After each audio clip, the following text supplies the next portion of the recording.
हाँ मलिक साहब, अब आपके पास आना चाहूंगी मैं। जिस तरह से मेरे सहयोगी बता रहे हैं, दिल्ली का AQI लगातार बढ़ रहा है।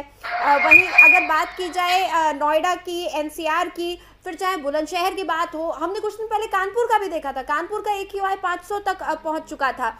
ऐसे हालातों में आखिर क्या किया जाए?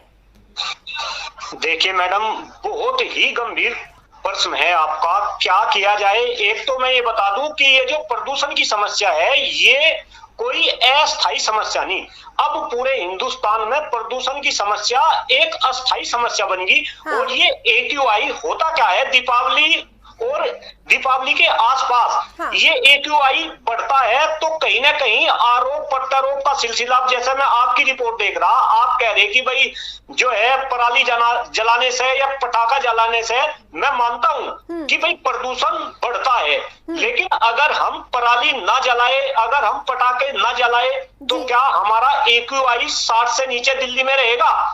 कभी नहीं रहेगा। ये तो एक दूसरे के ऊपर ये छिंकरवा छोड़ने वाली बात हुई। आप देखो, जब हम गर्मियों में प्रदूषण की बात करेंगे तो हम कहेंगे कि पाकिस्तान और राजस्थान से जो है हवाएं आ रही, धूल भरी हवाएं आ रही, उनके कारण जो है दिल्ली का प्रदूषण खराब हो रहा।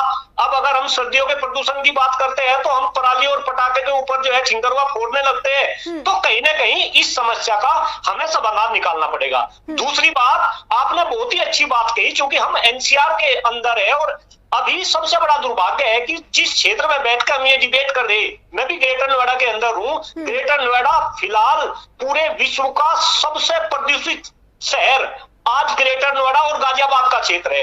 इनफैक्ट जो हमारा NCR का एरिया है, पूरे विश्व के अंदर सबसे प्रदूषित एरिया NCR का है।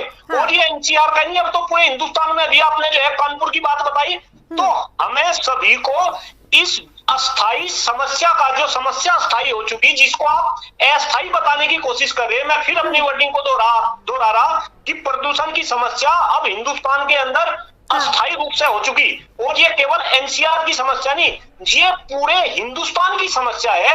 इस समस्या का हमें समाधान अस्थायी रूप से निकालना पड़ेगा, न कि अस्थायी रूप से। मलिक साहब एक चीज समझाइए कि आखिर ये जो बदलता हुआ मौसम है, जिस वक्त दिवाली भी आती है और पराली भी जलाई जाती है, किसानों को पराली से निजात पानी होती है, इस वक्त पे AQI का अचानक बढ़ जाना ये क्यों होता है? क्यों हर साल हमें यहाँ बैठकर इस पर चर्चा करनी पड़ती है? वजह क्या है दरअसल इसकी?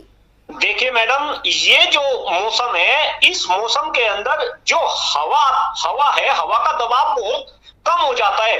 और उस दबाव के कारण जो हमारे प्रदूषण के जो कण है, जो ऊपर जाने चाहिए, वे ऊपर ना जाके कहीं ना कहीं जमीन के स्तर पर ही वो रहते हैं। तो ये कहीं ना कहीं AQI बढ़ाने का काम करते हैं। आपने देखा होगा, जब हवाएं चलेगी, खासतौर से अगर मैं दिल्ली NCR की बात करूंगा, तो AQI हमारा धीरे धीरे कम होने लगेगा, क्योंकि वो जो कण है वो हवा के द्वारा वो जो है ऊपर जो है पहुंच जाते हैं। तो ये मौसम की वजह से, इस मौसम में हमेशा ये कोई इस साल की समस्या नहीं। अरे हम देख रहे हैं पिछले 10-12 साल से, जब भी दीपावली का टाइम आता है, यानी कि जब भी गर्मी और शरद के जो बीच का समय है, इसमें दबाव कहीं ना कहीं कम होता है और ये AQI धीरे धीरे बढ़ने लगता है। मैं फिर कह रहा कि हमें इस समस्या का अस्थायी समाधान ना लेकर कुछ ना कुछ जो भी इसके अस्थायी समाधान हो सकते हैं, और आप इनके कारणों की बात करो। अगर मैं इनके कारणों की बात कर रहा, पराली की तो आप बात कर रहे हैं, आप पटाखे की भी बात कर रहे हैं, लेकिन आप दिल्ली के अंदर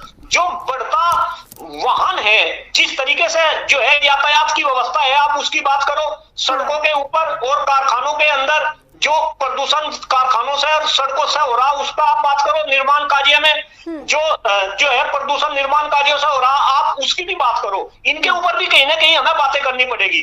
और मैडम, मैं आपसे ही पूछना चाह रहा, अगर आप किसान, क्योंकि मैं किसान फैमिली से आता हूं, अगर किसान पराली नहीं जलाएगा तो उस पराली का क्या समाधान है, ये भी सरकार को देना पड़ेगा। ये भी हम और आप जैसे बुद्धिजीवी लोगों को इसके ऊपर भी विचार करना